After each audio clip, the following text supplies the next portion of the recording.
이재명 대통령이 정동영 통일부 장관의 구성 핵시설 발언을 둘러싼 기밀 누설 논란에 대해 직접 정면 돌파했습니다.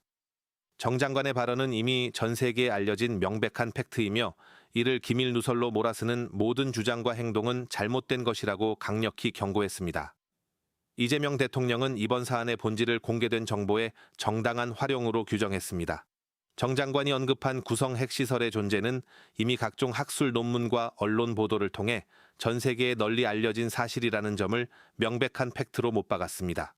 특히 이 대통령은 정 장관이 미국으로부터 받은 기밀을 누설했다는 것을 전제로 한 모든 주장과 행동은 명백히 잘못된 것이라며 대체 왜 이런 터무니없는 일이 벌어지고 있는지 철저히 규명하겠다는 의지를 밝혔습니다. 실제 정동영 장관은 20일 정부 서울청사에서 기자들과 만나 이미 수십 차례 보도되고 공개된 자료를 사용해서 정책을 설명한 것일 뿐이라고 밝히며 구체적인 근거도 제시했습니다. 특히 지난해 7월 인사청문회에서도 똑같은 내용을 언급했음에도 불구하고 9개월이 지난 지금 느닷없이 문제를 제기하는 저희가 의심스럽다고 지적했습니다. 여권에서도 이번 논란을 정동영 죽이기를 위한 악의적 공격으로 규정했습니다. 조국혁신당 김준영 의원은 이미 세상이 다 아는 정보를 기밀이라 우기며 통일부 장관 책임론을 부각시킨 정부 관계자의 정보 누설 의도가 매우 의심스럽다고 비판했습니다. 김 의원은 이번 사태의 배후에 대통령의 대북관계 개선 의지를 꺾고 한미 간 이간질을 통해 자리를 보전하려는 세력이 있다고 관측했습니다. 실제로 미국이 정보 공유 제한 사유로 언급한 항목들 중에는 주한미군 사령관 사과 보도와 DMZ법 등이 포함되어 있으며 정 장관의 발언은 가장 나중에 언급된 것으로 알려졌습니다. 그럼에도 불구하고 특정 세력이 이를 기밀 누설로 둔갑시켜 장관 경질을 압박하는 상황은 안보를 정쟁의 도구로 삼는 위험한 행태라는 비판이 커지고 있습니다. 점심시간인데 좀 많이 나오셨네. 정말 고생 많으십니다. 시키고 있는 것 같은데 일단 최근 상황 좀 어떻게 보고 계신가요?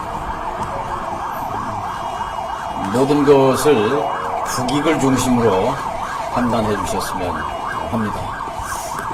중동 전쟁으로 안보 환경이 엄중한 가운데 아무런 문제가 없는 한미 관계 위기설을 퍼뜨리는 일각의 행태가 걱정스럽습니다. 우리 언론에서도 잘 아시는 대로 이미 수십 차례 보도되고 공개된 공개 자료를 사용해서 정책을 설명한 것일 뿐입니다.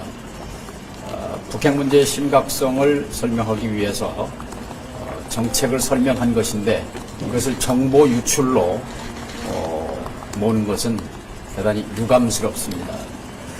아시는 대로 2016년, 10년 전이죠. ISIS, 국제안보과학연구소, 미국의 싱크탱크에서 발표한 논문에도 구성에 대한 언급이 있었고, 당시 KBS를 비롯해서 많은 언론들이 보도했습니다. 그 이후에도 작년, 재작년에 CSIS라든지 랜드 연구소라든지 보고서에 있었고, 또 국내 언론에 수십 차례 보도된 겁니다. 공개된 정보입니다. 또 제가 작년 7월 14일 인사청문회 때 그때도 구성을 언급했어요. 그때는 아무 말 없다가 9달 지나서 느닷없이 이 문제를 들고 나온 그 저희가 의심스럽습니다. 다시 한번 말씀드리면 이것에 대한 확대 해석, 억지 비판은 자제해 주시기 바랍니다.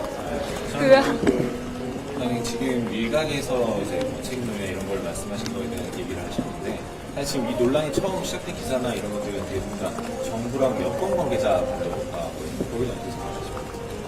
그건 잘 모르겠어요. 그 한미 정보 공유가 장관님 발언 이후에 제한됐다라는 사실관계에 대해서는 어떻게 파악하고 계신가요? 사실로 통일부나 당국에서는 그 부분에 대해서는 확인할 수가 없다는 입장을 말씀드린 것 같습니다. 그 구성 발언이 말씀하신 그 보도대로 원인이라면 그 공개된 말씀하신 것처럼 공개된 정보인데 왜 미국이 문제 삼는다고 보시나요? 그걸 저 기자님이 취재 좀 해주시면 좋겠어요. 왜 9달 전에 인사청문회에서도 한 얘기인데, 그리고 제가 2005년 9.19 북핵 포기 육자회담 공동성명 당시에 그 회담을 진두지휘했던 NS 위원장 겸 통일부 장관이었습니다. 그 이래 국내외에 공개된 자료나 정보, 북핵 관련해서 꼼꼼하게 다 챙겨서 이해하고 있었고, 그런 연장에서 작년 인사청문회 때도 얘기를 했던 겁니다. 그러니까 제가 좀 당황스럽죠. 어쨌든 최근의 보도는 이제 장관님 발언 이후에 한미 정보 당국 간의 정보 공유가 대북 정보 공유가 좀 제한이 됐다. 그래서 일각에서는 누군가는 책임을 져야 한다라는 책임론도 제기되고 있는데 이 부분에 대해서는 좀 어떻게 보시나요? 공개된 정보를 바탕으로 정책을 설명하는 것을 정보 유출로 모은 것이 문제지, 그 책임을 얘기하는 건 앞뒤가 좀 그러네, 맞지 않다고 생각합니다. 정보 유출로, 그러니까 정책을 설명한 것을 정보 유출로 모은 것이 문제라고 말씀하셨는데요. 정보 유출로 모은 것이, 모은 주체가, 여권 관계자라고 생각하시는지, 미국이라고 생각하시는지요? 그건 잘 모르겠습니다. 한미 관계가 굉장히 한미 동맹이 굉장히 강력하지만 지난 수십 년간 업앤다운이 이렇게 있었지 않습니까? 근데 그럴 때조차 정보 제한한다는 얘기는 없었던 것 같아요. 가끔 간헐적으로 있었어요. 네, 과거에 있었습니다. 과거에 있었습니까? 어찌됐건 이만한 사안으로 그것이 실제로 어떤 민감한 정보인지는 모르겠는데 이렇게까지 온 이 사태에 대해서는 어떻게 보세요? 이런 대응에 대해서는? 한미 간에 원만한 소통을 통해서 역시 원만하게 잘 해결되기를 기대합니다. 언제쯤 해결이 될 걸로 보세요? 언론에서 도와주시면 잘 해결될 겁니다. 감사합니다. 장관님 아까 저희가 무엇인지 공개된 자료를 바탕으로 정책을 설명한 것인데 그것을 정보 유출로, 정책 설명과 정보 유출은 동의어가 아니잖아요. 그 저희에 대해서는 어떻게 짐작하고 계신다고 했어요? 짐작만 합니다. 이 동맹파와 제주파의 갈등이다, 이렇게 프레임으로 보고 계시는 분도 있는데. 그렇게 생각하진 않습니다.